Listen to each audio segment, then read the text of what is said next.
Subscribe कीजिए मेरे channel को और बेल आइकन दबाइए ताकि आप मेरा कोई भी वीडियो मिस ना करें। ये देखिए कितना सॉफ्ट एंड स्पॉन्जी केक बना है, वो भी बिना अंडों और बिना ओवन के। कितना अच्छा टेक्सचर आया अंदर से, ये देखिए साइड से। हाय मेरे प्यारे दोस्तों, कैसे हैं आप सब लोग। तो मैंने पहले भी एगलेस स्पॉन्ज केक बनाया है प्रेशर कुकर में, जो कि आप लोगों को बहुत ज़्यादा पसंद आया है। तो आप लोगों की रिक्वेस्ट पे आज मैं बनाने जा रही हूँ ये हेल्दी चॉकलेट सूजी केक, जिसे हम बनाएंगे बिना प्रेशर कुकर के, क्योंकि आप सब ने रिक्वेस्ट की है। तो चलिए फटाफट शुरू करते हैं।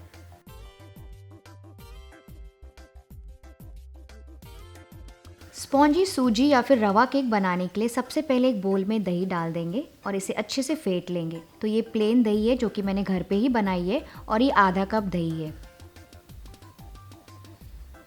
इसे थोड़ा सा फेंट लेंगे। जैसे ही दही अच्छे से फिट जाए उसके बाद हम इसमें डालेंगे पाउडर्ड शुगर यानी कि पिसी हुई शक्कर। तो यहाँ पे मैं 1.5 कप पिसी हुई शक्कर यूज़ कर रही हूँ, यानी कि ये पाउडर्ड 1.5 कप पिसी हुई शक्कर है। तो इसके लिए आप शक्कर को पाउडर करने के बाद इसे मेजर कीजिएगा। तो ये 1.5 कप पाउडर्ड शुगर है। ऐसा करने से शक्कर आसानी से मिक्स हो जाती है। तो इसे अच्छी तरह से मिक्स कर लेंगे ताकि इसमें कोई भी लम्प्स ना रहें। आप चाहें तो अपने हिसाब से कम या ज़्यादा शक्कर यूज़ कर सकते हैं, लेकिन क्योंकि मुझे थोड़ा ज़्यादा मीठा पसंद है तो मैं यहाँ पे 1.5 कप शक्कर यूज़ कर रही हूँ। अब शक्कर भी अच्छे से मिक्स हो गई है दही के साथ। इसके बाद हम इसमें मिलाएंगे आधा कप तेल। तो यहाँ पे मैं आधा कप तेल डाल रही हूँ। तो ये रेगुलर तेल ही है जो हम किचन में इस्तेमाल करते हैं, और नॉर्मली मैं अपने किचन में सनफ्लावर ऑयल यूज़ करती हूँ। तो यहाँ पे मैं आज यूज़ कर रही हूँ आधा कप सनफ्लावर ऑयल। तो इसे भी अच्छे से मिक्स करते जाएंगे ताकि कोई भी तेल ऊपर ना दिखे, ये पूरी तरह से ब्लेंड हो जाए बाकी की चीज़ों के साथ। और आप चाहें तो यहाँ पे हैंड ब्लेंडर या फिर विस्क भी यूज़ कर सकते हैं, और अगर आपको चाहिए तो आप ऑयल की जगह मेल्टेड घी या फिर बटर भी यूज़ कर सकते हैं। अब ये तीनों चीज़ें आपस में अच्छी तरह से मिलजुल गई है। अब हम इसमें डालेंगे रवा यानी कि बारीक सूजी, जो कि है 1.5 कप। तो ये देखिए 1.5 कप सूजी मैं डाल रही हूँ, और ये बारीक सूजी है। तो अगर आपकी सूजी बारीक नहीं है तो आप क्या कीजिए, अपनी सूजी को, रेगुलर सूजी को मिक्सी में डाल के थोड़ा सा चला लीजिए, तो उसका टेक्स्चर इस तरह से आ जाएगा। ये अच्छी बारीक सूजी है, इससे केक का टेक्स्चर बहुत ही बढ़िया आता है। तो यहाँ पे मैंने 1.5 कप बारीक सूजी डाली है, और इसको बैलेंस करने के लिए, इसके टेक्सचर को बैलेंस करने के लिए मैं डाल रही हूँ आधा कप मैदा। वैसे आप चाहें तो ऐसे प्लेन सूजी केक ही बना सकते हैं सूजी और मैदा के साथ, पर क्योंकि इसमें हेल्दी सूजी है तो क्यों ना इसमें डाला जाए कोको पाउडर, जैसे बच्चे भी इसे आसानी से खा लें। तो मैं इसमें डाल रही हूँ 2 से 3 टेबल स्पून भर के कोको पाउडर। और अगर आपको जैसा चॉकलेटी चाहिए, कम या ज़्यादा, आप वैसे डाल सकते हैं कोको पाउडर, कम या ज़्यादा। अब इन सारी चीज़ों को धीरे धीरे मिक्स करते जाएंगे, कोशिश करके एक ही डायरेक्शन में। तो इसे अच्छी तरह से मिक्स करते जाइए, जैसे कि पूरी दही इस सूजी के मिक्सचर को पूरी तरह से सोख ले। आप देख सकते हैं कि मिक्सचर काफ़ी गाढ़ा हो गया है। इस समय भी आप चाहें तो हैंड ब्लेंडर या फिर विस्क यूज़ कर सकते हैं। तो आप ये देख सकते हैं कि मिक्सचर ही थोड़ा सा गाढ़ा होने लगा है जैसे जैसे दही को सोख रहा है। तो इस समय मैं इसमें डालूँगी आधा कप दूध। तो मैं इस समय आधा कप दूध यूज़ कर रही हूँ, और इसे भी अच्छी तरह से मिक्स करते जाएंगे। और बाद में हम यूज़ करेंगे बाकी का बचा हुआ दूध, इसकी कंसिस्टेंसी को एडजस्ट करने के लिए। तो टोटल हम यूज़ करेंगे 1 कप दूध। और फ्रेंड्स, मैं आपको दिखा देती हूँ कि मैं ऐसे वाले कप्स यूज़ करती हूँ। ये वाले कप्स बहुत ही ईजिली मिल जाते हैं मार्केट में, और मैंने सारी चीज़ें इसी कप से मापा है। तब ये मिक्सचर पूरी तरह से मिक्स हो गया है दूध के साथ, और इस समय मैंने आधा ही कप दूध यूज़ किया है, और ये मिक्सचर थोड़ा सा गाढ़ा भी हो गया है। तो इस समय इस मिक्सचर को रेस्ट करने देंगे 30 से 40 मिनट के लिए, जैसे सूजी फूल जाए, अच्छे से सेट हो जाए। तो जब तक सूजी आराम कर रही है, चलिए हम अपनी बाकी की तैयारी कर लेते हैं। तो यहाँ पे मैंने ये राउंड केक टिन लिया है, आप कोई भी केक टिन जो आपके पास हो यूज़ कर सकते हैं। और इसके नीचे पहले मैं हल्का सा तेल लगा लूँगी, और फिर मैं इसके ऊपर डाल दूँगी बटर पेपर, और फिर से उसको हल्का सा ऊपर से फिर से ग्रीस कर लूँगी। ऐसा करने से केक बहुत ही आसानी से निकल जाता है पकने के बाद।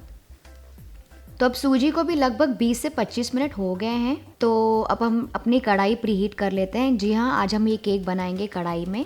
तो जिसके लिए मैंने ये कढ़ाई ली है, ये रेगुलर कढ़ाई सबके घर में होती है, और इसके बेस में मैंने डाला है ये खाने का नमक। तो ये करीबन 1 से 1.5 कप नमक है। इसके बेस में अच्छे से फैला देंगे ताकि इसका 1 इंच जितना थिक लेयर तैयार हो जाए। और नमक डालने से इसका टेम्परेचर इवनली मेंटेन रहता है ओवन के जैसा। और फ्रेंड्स, यहाँ पे मैं अपना पुराना नमक ही यूज़ कर रही हूँ, जो कि मैंने पहले भी बहुत सारे केक्स बनाने में इस्तेमाल किया था। अब नमक की लेयर के ऊपर हम डालेंगे एक रिंग या फिर एक स्टैंड, ताकि बेकिंग टिन डायरेक्टली बेस को टच ना करे। तो यहाँ पे मैं ये रिंग या फिर ये स्टैंड रख रही हूँ और अब इसे ढक देंगे और इसे प्रीहीट होने देंगे। इसे प्रीहीट करेंगे हम 8 से 10 मिनट के लिए मीडियम फ्लेम पर। बहुत से लोगों ने पूछा है कि प्रीहीटिंग क्यों करते हैं।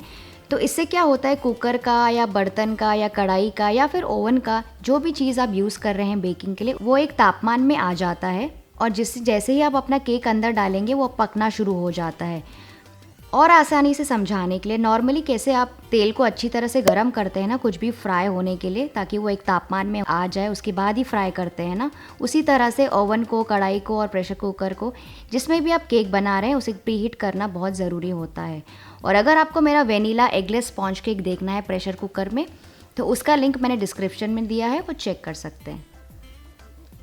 तो जब तक हमारी कढ़ाई प्रीहीट हो रही है, चलिए हम सूजी को चेक कर लेते हैं। ये देखिए, सूजी ने पूरा दूध सोख लिया है। ये देखिए कितना गाढ़ा मिक्सचर है। तो इस समय मैं डाल दूंगी बाकी का बचा हुआ आधा कप दूध और इसे भी अच्छी तरह से मिक्स कर लेंगे।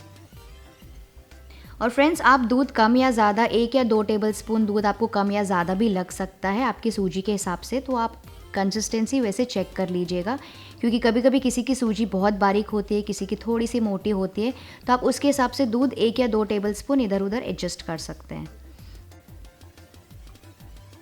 तो अब आप ये देख सकते हैं कि थिक पोरिंग कंसिस्टेंसी जैसा बैटर तैयार हो गया है। नेक्स्ट मैं इसमें डाल रही हूँ 1 टीस्पून वेनिला एसेंस।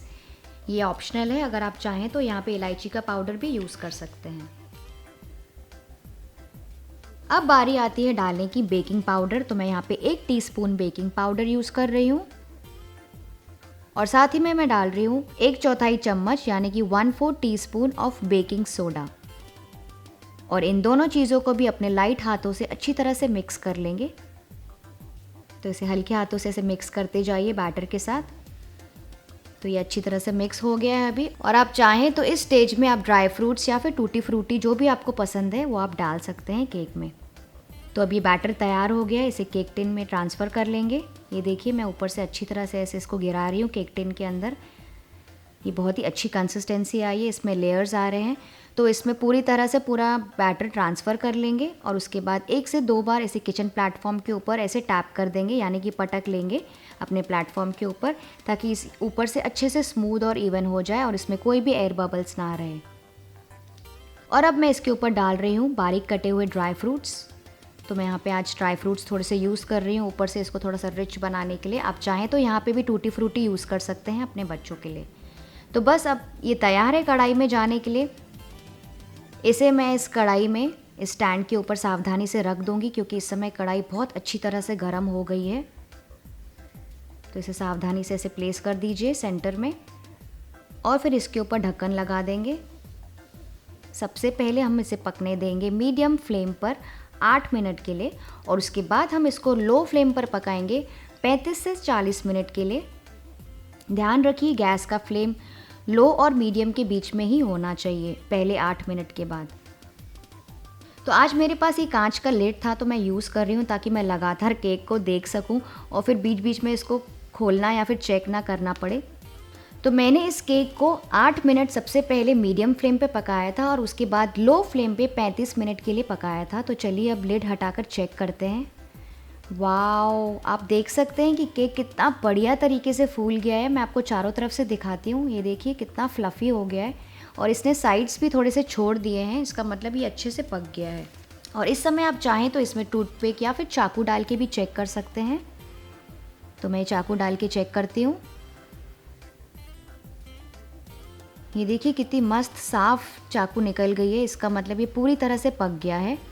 और अगर आपको लगे कि इसमें थोड़ी भी कसर बाकी है या हल्का कच्चापन बाकी है, तो आप इसे फिर से ढककर लो फ्लेम पे 3 से 4 और मिनट के लिए पका सकते हैं। तो बस अब इसे बहुत ज़्यादा नहीं पकाना है क्योंकि मेरा केक तो बन गया है। सूजी केक है, अगर आप बहुत ज़्यादा देर पे ही पका देंगे तो वो बहुत ड्राई हो जाता है। तो इसे अब बाहर निकाल देंगे और इसे थोड़ा सा ठंडा होने देंगे और इसे ठंडा होने का इंतज़ार कीजिए तो ही आप इसे अच्छे से काट पाएंगे। तो इसे 15 से 20 मिनट तक के लिए ऐसे ही ठंडा होने देंगे। उसके बाद हम क्या करेंगे, इसके चारों कोनों में ऐसे चाकू चला देंगे धीरे धीरे, ताकि इसके साइड्स थोड़े से लूज़ हो जाएं और इसको निकालने में आसानी हो। और अब इस केक को किसी प्लेट के ऊपर ऐसा पलट देंगे, मतलब मैं इसको अपसाइड डाउन ऐसे इन्वर्ट कर रही हूँ डीमोल्ड करने के लिए। ये देखिए कितनी आसानी से हमारा केक निकल गया है। अब मैं इसका बटर पेपर निकाल दूँगी और वापस से इस केक को ऊपर की तरफ रख दूँगी। ये देखिए कितना बढ़िया स्पॉन्जी केक दिख रहा है। मैं आपको चारों तरफ से दिखाती हूँ। ये देखिए कितना बढ़िया केक बना है, बहुत सारे ड्राई फ्रूट्स के साथ, बढ़िया से चॉकलेटी फ्लेवर के साथ, और ये बहुत ही स्पॉन्जी भी दिख रहा है और इसका अच्छी विड्थ भी आई है। ये देखिए मैं आपको चारों तरफ से दिखाती हूँ, कितना बढ़िया तरीके से पका है केक कढ़ाई में। अब मैं आपको काट के भी दिखाती हूँ। ये देखिए एक पीस ये मैंने निकाला है, कितना अच्छा दिख रहा है ये पीस। और मैं आपको प्रेस करके भी दिखाती हूँ, बहुत ही बढ़िया एयरी और स्पॉन्जी बना है। और ये आप देख सकते हैं इसका टेक्सचर साइड से आप देख के ही अंदाज़ा लगा सकते हैं कि काफ़ी सॉफ्ट है ये और एकदम एयरी केक दिख रहा है। बहुत ही अच्छा केक बना है फ्रेंड्स। अच्छा फ्रेंड्स, आपको ये बात तो पता ही होगी कि पति के दिल का रास्ता उसके पेट से जाता है, लेकिन मुझे लगता है कि हर किसी के दिल का रास्ता उसके पेट से जाता है। तो आप भी अपने अपनों के और करीब आइए और उनके लिए बढ़िया सा केक बनाइए। तो अगर आपको आज की रेसिपी अच्छी लगी तो इसे लाइक और शेयर ज़रूर कीजिएगा और मुझे कमेंट करके ज़रूर बताइएगा कि आप और कैसी रेसिपीज़ देखना चाहते हैं। मैं आपसे मिलती हूँ एक और बढ़िया सी रेसिपी के साथ। तब तक अपना ख्याल रखिएगा। Bye bye.